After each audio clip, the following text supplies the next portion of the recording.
तो स्टार्ट करते हैं लेक्चर नंबर सेकंड। तो ये एक क्वेश्चन मैंने कल आपको होमवर्क की तरह दिया था, तो चलिए इसको करते हैं। ठीक है, तो आप इस क्वेश्चन में देखेंगे तो 3 वेक्टर है, वेक्टर ए, वेक्टर बी और वेक्टर सी। क्वेश्चन है कि आपको वेक्टर ए और vector B, B and C and A, ये जो 3 पेयर है तीनों के बीच में एंगल निकालना है।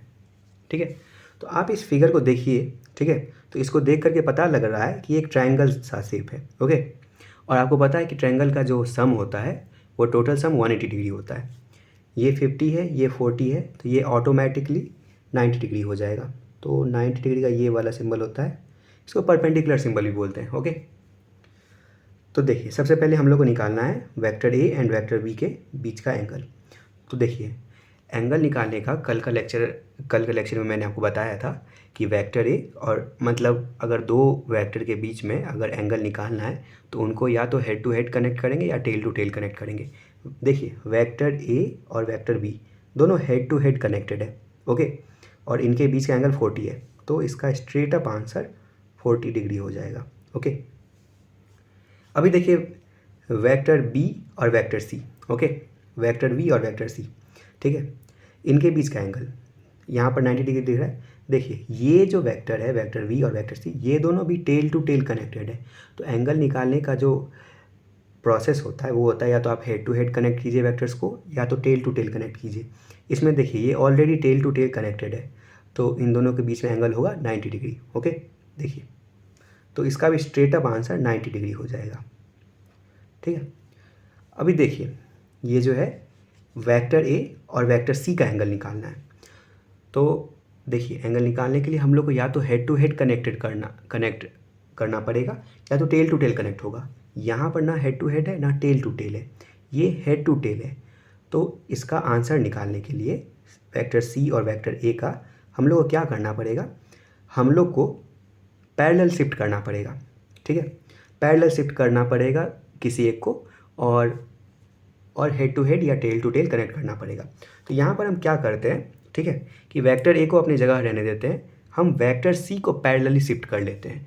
पैरेलली शिफ्ट करने का मतलब बिना घुमाए बस उसको पैरेलली शिफ्ट करना है, मतलब सीधा उसी सेम डायरेक्शन में शिफ्ट करना है। तो देखिए हम यहाँ पर वो समझाने के लिए यहाँ पर हम डायग्राम बना रहे हैं। देखिए कि सपोज यहाँ पर ये वाला वेक्टर ए है। ओके, ये वेक्टर ए है, तो वेक्टर ए को मैं अपनी जगह पे रहने दे रहा हूँ, मतलब इसी का सॉल्यूशन मैं यहाँ पे बना दे रहा हूँ आपको समझाने के लिए। ओके, ठीक है, ये देखिए वेक्टर ए है। अभी वेक्टर सी को मैं पैरेलली शिफ्ट कर ले रहा हूँ, ये जो यहाँ है इसको मैं यहाँ शिफ्ट कर ले रहा हूँ। तो ये मैं वेक्टर सी को शिफ्ट कर ले रहा हूँ। ओके, ये है वेक्टर सी। ओके, ये 50 डिग्री है, तो ये बचा हुआ हो जाएगा 130 डिग्री। तो वेक्टर सी और वेक्टर ए के बीच में देखिए अभी जब हम लोग यहाँ पर ये पैरेलली शिफ्ट किए तो ये जो वेक्टर सी है ये टेल टू टेल कनेक्टेड है। Okay, dot dot dot dot करके है। ठीक है, ये इससे ये पता चल पा रहा है कि मैंने इसको यहाँ से यहाँ पैरेलली शिफ्ट किया है, तो यहाँ पैरेलली शिफ्ट किया है। ओके, ये पहले यहाँ था, अब मैंने इसको यहाँ शिफ्ट कर लिया, तो मैंने यहाँ डायग्राम बनाया। ओके, पहले ये वाला 50 डिग्री था, ये वाला 50 डिग्री है, तो अब होगा ये 130 डिग्री। 130 क्यों होगा, क्योंकि हम लोग को पता है कि sum of all the angles on a straight line is 180 degree. Okay, ये 50 ऑलरेडी था तो ये 30 डिग्री हो जाएगा, तो ये आंसर हो जाएगा 130 डिग्री। ओके, तो ठीक है, अब हम आगे बढ़ते हैं। आई होप ये क्लियर हो है आप लोग को।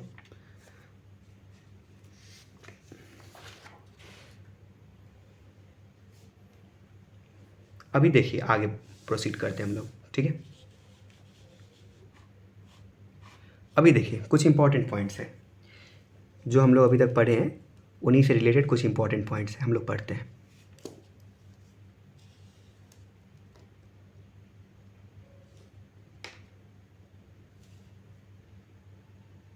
देखिए if a vector is rotated by an angle of 2n pi where n का वैल्यू 1 2 3 एंड सो ऑन मतलब 3 से आगे भी, जैसे 4 5 6 7 8 कुछ भी हो सकता है। ओके, ठीक है, और 2n का वैल्यू यहाँ पर 1 2 3 4 5 6 सो ऑन कुछ भी हो सकता है। तो n का वैल्यू कुछ भी आएगा, तो देखिए 2n पाई, अब n का वैल्यू कुछ है तो ये एक फॉर्मूला की तरह है, समझ रहे हैं। तो n का वैल्यू कुछ भी हो, मान लीजिए 1 है तो ये 2 इंटू 1 इंटू पाई। सबसे पहले समझते हैं पाई क्या होता है।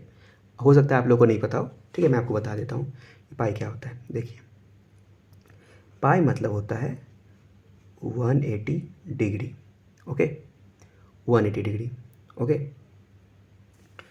ठीक है, याद रखिएगा इसको। अभी देखिए यहाँ पर 2n पाई, ठीक है। n का वैल्यू कुछ भी हो, जैसे अगर n का वैल्यू 1 हो जाता है तो ये 2 पाई हो जाता है। 2 पाई मतलब 360 डिग्री, ओके, 360 डिग्री। अगर n का वैल्यू 2 हो जाता है तो क्या हो जाता है, ये 4 पाई। 4 पाई मतलब क्या, 720 डिग्री। मतलब ठीक है कि मान लीजिए जैसे ये एक वेक्टर है, ये अगर 2 पाई रोटेट कर गया, मतलब ये एक वेक्टर है 2 पाई, मतलब ये यहाँ से लेकर के यहाँ तक एक पूरा राउंड सर्कल रोटेट कर जाएगा और फिर से वापस यहीं पे आ जाएगा। 360 डिग्री मतलब कि वो पूरा रोटेट करेगा गोल गोल और वापस वहीं आ जाएगा, ठीक है। 4 पाई अगर रहेगा तो मतलब क्या कि एक बार घुमा, 2 पाई मतलब फिर से वापस आ गया, फिर से एक बार घूमेगा 4 पाई, मतलब 4 पाई ये वहाँ पर फिर से वापस से आ जाएगा। तो अगर एक एंगल है, अगर एक एंगल 2n पाई से कोई भी वेक्टर घूमता है जहाँ पर n का वैल्यू 1 2 3 4, मतलब जब भी 360 डिग्री या 360 के मल्टीपल में, जैसे 720 हो जा रहा है, फिर आप उसमें 360 जोड़ देंगे, ठीक है। तो वैसे ही करके जैसे 2 पाई 4 पाई 6 पाई, जब भी ऐसे करके कोई एंगल से रोटेट करेगा वेक्टर, तो वेक्टर वापस से वही जगह पर आ जाएगा। सपोज ये 2 पाई एंगल से, 2 पाई एंगल मतलब क्या होगा, ये हो जाएगा 1 रिवॉल्यूशन, मतलब घूम के वापस से वहीं आ जाना। तो ये वेक्टर यहीं आ जाएगा, ठीक है। थोड़ा सा साइज बड़ा हो गया इसका, इसको आप इग्नोर कीजिए। मतलब सपोज कि मैग्नीट्यूड सेम ही रहेगा, वेक्टर बस रोटेट किया है तो एक पूरा round and round circle rotate कर जाएगा, मतलब 360 का रोटेट कर जाएगा तो वापस वहीं आ जाएगा। तो वेक्टर रिमेन्स अनचेंज्ड, ओके।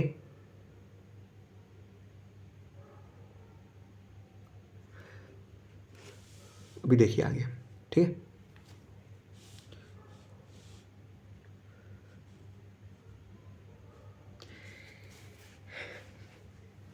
आप लोग पढ़े होंगे कि एक्सिस क्या होता है, ठीक है। ये एक्स एक्सिस, ये वाई एक्सिस, डायरेक्शन आप लोगों को पता है एक्सिस क्या होता है, ओके। तो अगर सपोज किसी एक्सिस पर वेक्टर रखा हुआ है, ओके, वेक्टर है, अगर एक्सिस ही रोटेट कर जाता है, अगर एक्सिस ही रोटेट कर जाता है, सपोज ये एक्सिस ऐसे पहले था, अब एक्सिस ऐसे रोटेट कर जा रहा है, तो वेक्टर रिमेन्स अनचेंज्ड। ये ईस्ट डायरेक्शन पहले था तो अभी भी ये वेक्टर ईस्ट डायरेक्शन में ही रहेगा, इसका मैग्नीट्यूड सेम रहेगा। अगर एक्सिस रोटेट कर जाता है तो वेक्टर रिमेन्स अनचेंज्ड, याद रखिएगा इसको, ठीक है। ये वाला कंसेप्ट आप याद रखिएगा, आगे इस पर एक क्वेश्चन है, ओके। ये जो इंपॉर्टेंट पॉइंट्स हैं आपको आगे आगे और भी इंपॉर्टेंट पॉइंट्स देखने को मिलेंगे। तो ये इंपॉर्टेंट पॉइंट्स सीधे स्ट्रेट अप क्वेश्चंस पहले आ चुके हैं नीट में, ठीक है। तो वही वहाँ यहाँ पर मतलब इसको मैंने मेंशन कर दिया है, ओके। अभी देखिए, अब हम लोग पढ़ेंगे, आपका टॉपिक है टाइप्स ऑफ वेक्टर्स, ठीक है। पैरेलल, मैंने कल आपको बताया था पैरेलल मतलब क्या होता है। पैरेलल मतलब कि दो चीज़ जिसका सेम डायरेक्शन हो, दो चीज़ अगर सेम डायरेक्शन होता है तो उनके बीच में जो एंगल होता है, और एंगल का दूसरा नाम होता है थीटा। तो पैरेलल मतलब दो चीज़ जिनका डायरेक्शन सेम, और अगर डायरेक्शन सेम होता है मतलब एंगल या थीटा डिग्री, थीटा जो होता है वो 0 डिग्री होता है, ओके। तो मान लीजिए एक वेक्टर है ए वेक्टर, दूसरा वेक्टर है बी वेक्टर, ओके। दोनों एक ही डायरेक्शन में है, ओके, दोनों एक ही डायरेक्शन में है, दोनों एक ही डायरेक्शन में मतलब ठीक है, थीटा 0 डिग्री है, ओके।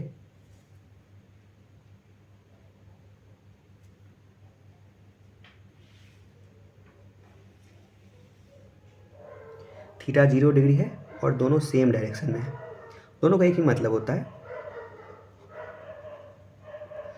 तो ए और बी वेक्टर को पैरेलल वेक्टर बोल सकते हैं, ओके। पैरेलल वेक्टर का यही कंडीशन होता है।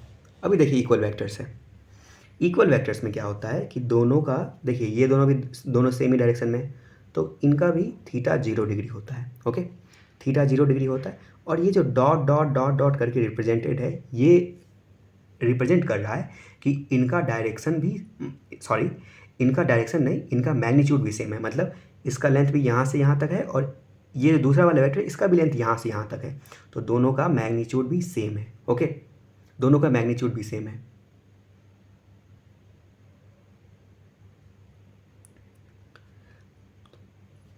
तो दोनों के बीच में एंगल थीटा जो है वो 0 डिग्री है और दोनों का मैग्नीट्यूड भी सेम है। कल मैंने आपको बताया था कि मैग्नीट्यूड लिखने का तरीका ऐसे होता है कि आप वेक्टर को ऐसे दो लकीर के बीच में लिख दीजिए।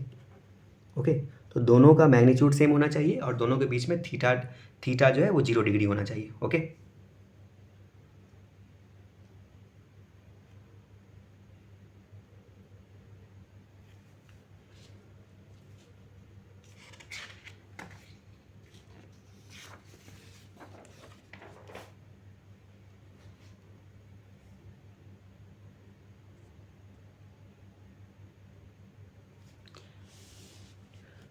हम लोग थर्ड टाइप ऑफ वेक्टर पढ़ेंगे, anti parallel vector.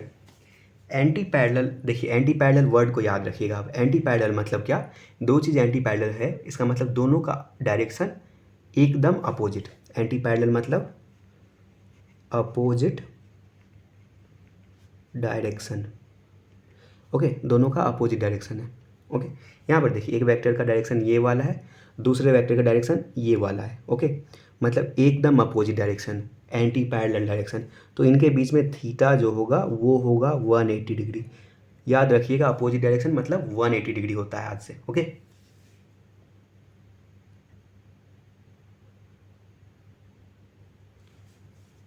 Theta 180 degree opposite direction. Okay, अभी देखिए हम लोग अपोजिट वेक्टर्स पढ़ेंगे। देखिए अपोजिट वेक्टर में इनमें भी थीटा जो होता है वो होता है 180 डिग्री। ओके, और इनका थीटा 180 डिग्री होता है लेकिन लेंथ सेम होता है। यहाँ पर मत लेंथ या मैग्नीट्यूड बोल सकते हैं, दोनों का जो मैग्नीट्यूड होगा वो होगा सेम।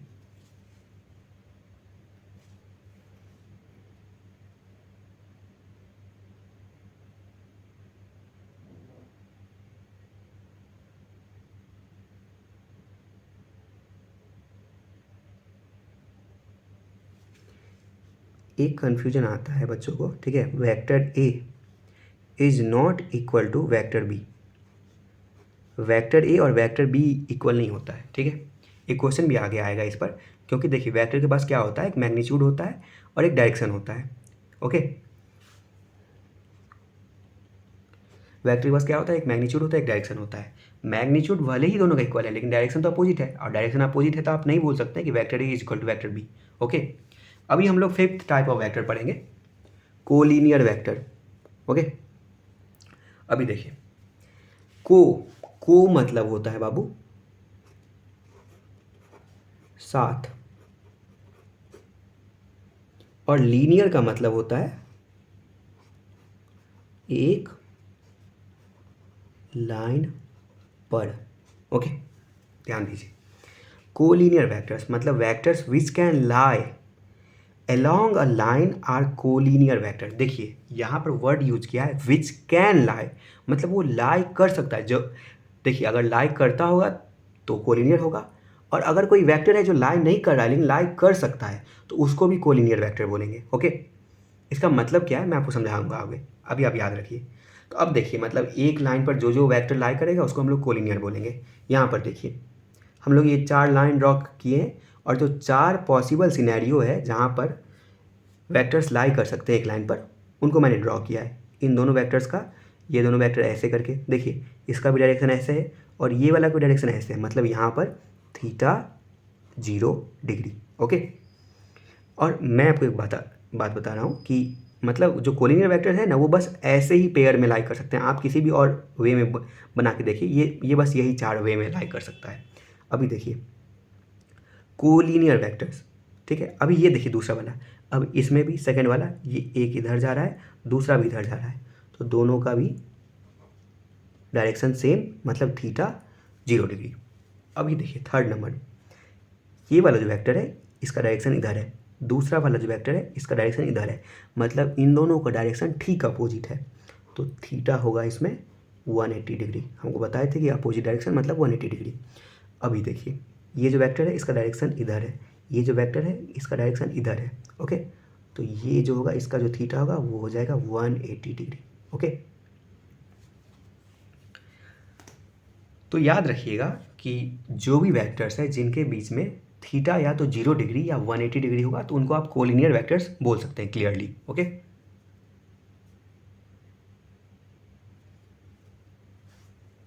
अब एक क्वेश्चन है ओके कि ये एक लाइन है, इस पर एक वेक्टर है, ये एक दूसरा लाइन है, इस पर एक वेक्टर है। ओके, अब बोल रहा है what is the angle between these two vectors. तो आप थोड़ा बनाने की कोशिश कीजिए इसको, आप वीडियो पॉज करके 1 मिनट सोचिए, ठीक है, पॉज कीजिए और सोचिए कि कैसे बना सकते हैं इसको। ठीक है, मैं आपको बताता हूँ कि कैसे सॉल्व करते हैं। देखिए ये जो वेक्टर है बाबू, इस वेक्टर को हम लोग इस लाइन पर पैरेलली शिफ्ट कर सकते हैं। ओके, हम लोग इसको यहाँ पर पैरेलली शिफ्ट कर सकते हैं। ओके, देखिए इसका डायरेक्शन तो ये वाला है, मतलब ये जो है डायरेक्शन तो इधर ही है। ठीक है, डायरेक्शन तो इधर ही, तो अगर इसको मैं यहाँ पैरेलली शिफ्ट कर लेता हूँ तभी डायरेक्शन तो सेम ही रहेगा। मैग्नीट्यूड को सेम रखते हुए इसको यहाँ शिफ्ट कर रहा हूँ तो डायरेक्शन तो अभी भी सेम होगा, तो इसको मैं यहाँ शिफ्ट कर ले रहा हूँ। ओके, ये देखिए, ठीक है, अब ये वाला वेक्टर इधर जा रहा है और ये वाला वेक्टर इधर जा रहा है, तो कि दोनों के बीच में एकदम दोनों का अपोजिट डायरेक्शन है। ओके, तो दोनों के बीच में है एंगल 180 डिग्री। एक यहाँ पर पॉइंट बनता है, एक नोट याद रखिएगा। ओके, कि if angle between vectors are 0 degree and 180 degree, they are collinear. If angle between vectors is 0 degree and 180 degree, they are collinear. Okay, याद रखिएगा इसको।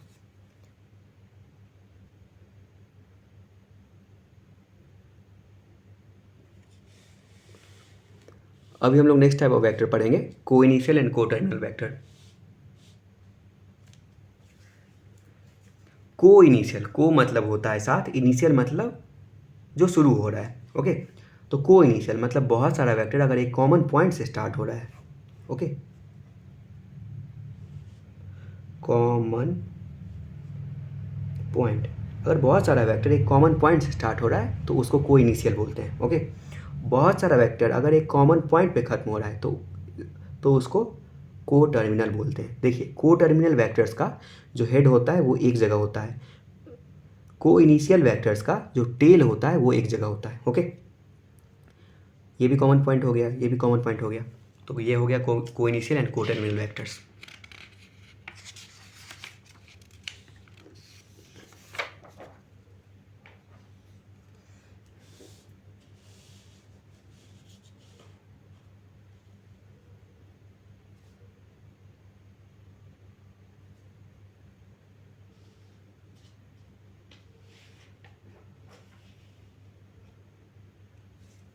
देखिए negative vectors, opposite vectors are known as negative vector. देखिए मैं आपको एक चीज़ सिखा रहा हूँ, नेगेटिव मतलब क्या होता है, फिजिक्स में आज से याद रखिएगा। नेगेटिव मतलब होता है इसका रेपुटेशन क्या है। ठीक है, इसका रेपुटेशन है कि मतलब जब भी आप नेगेटिव साइन देखेंगे कहीं पर, इसका मतलब होता है reversal of direction, reversal of direction. DIRN से मैं डायरेक्शन लिखता हूँ, ठीक है, आप कंफ्यूज मत होइएगा इसमें। कहने का मतलब क्या कि सपोज ये ए वेक्टर है, ठीक है, अगर मुझे -a वेक्टर लिखना है, ठीक है, तो मैं मैग्नीट्यूड को सेम रखूँगा, डायरेक्शन को बस अपोजिट कर दूंगा। ये ए वेक्टर था इनिशियली और ये जो नीचे है वो बन गया -a वेक्टर। ओके, ये देखिए एक चीज़, ये बी वेक्टर है, ये ए वेक्टर है, अगर मैं -b वेक्टर लिखूँगा, ठीक है, -b वेक्टर लिखूँगा तो direction magnitude same, direction opposite, ये हो जाएगा -b वेक्टर। ओके,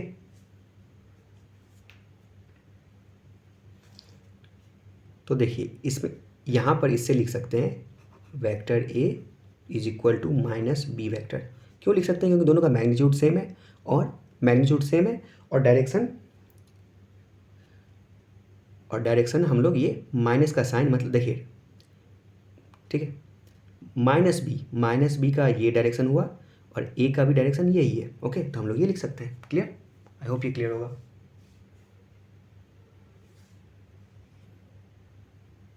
अभी देखिए नल वेक्टर्स मैं आपको बताता हूँ, ठीक है।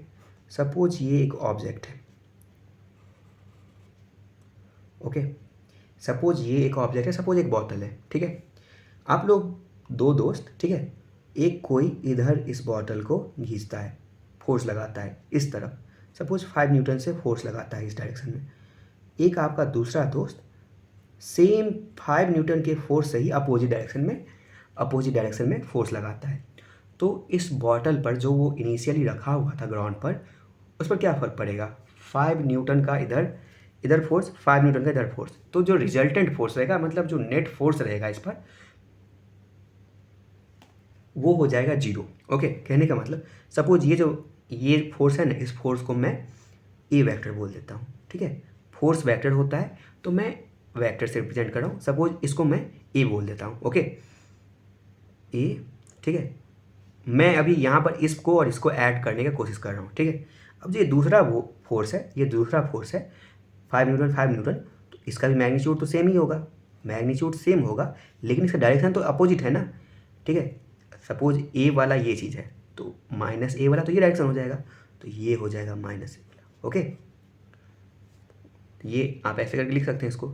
आप जब इसको सिंप्लीफाई करेंगे आगे, ठीक है, तो A plus minus minus A minus A vector is equal to 0, ठीक है। याद रखिएगा एक चीज़, ठीक है, कि sum of all the vector is always a vector. Okay, भले ही ये 0 वेक्टर है, ठीक है, लेकिन sum of all the vector is a vector. Okay, तो ये भी एक वेक्टर है, इसी को नल वेक्टर बोलते हैं। ये जो है ये है एक वेक्टर। ओके, ठीक है। मैग्नीट्यूड प्रेजेंट है इसमें, मैग्नीट्यूड प्रेजेंट है, और डायरेक्शन आर्बिट्रेरी, ठीक है।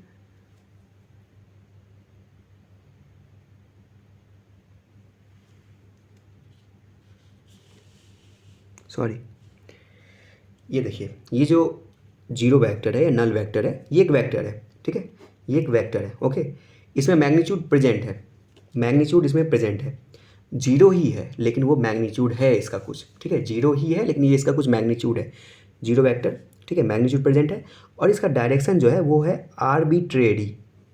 आर्बिट्रेरी एक वर्ड है, इसका मतलब क्या होता है कि हम लोग को नहीं पता है, भगवान को पता है। ओके, वही ये वर्ड है। ओके, डायरेक्शन आर्बिट्रेरी है। तो नल वेक्टर क्लियर हो गया होगा आप लोग को। चलिए आगे पढ़ते हैं कॉन करंट वेक्टर।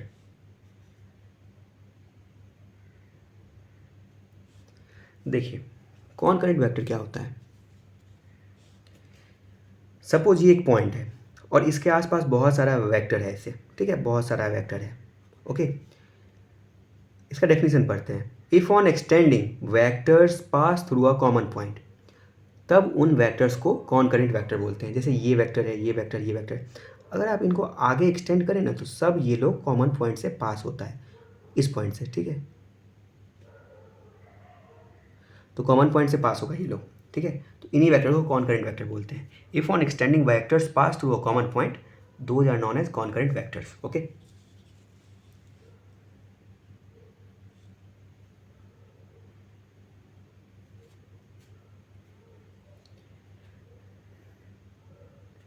अब मैं आपको एक पॉइंट यहाँ बोल देता हूँ, आप लिख लीजिएगा उसको, ठीक है। मैं अभी एक वर्ड का यूज़ करूँगा, आप लोग को अभी नहीं समझ में आएगा, ठीक है।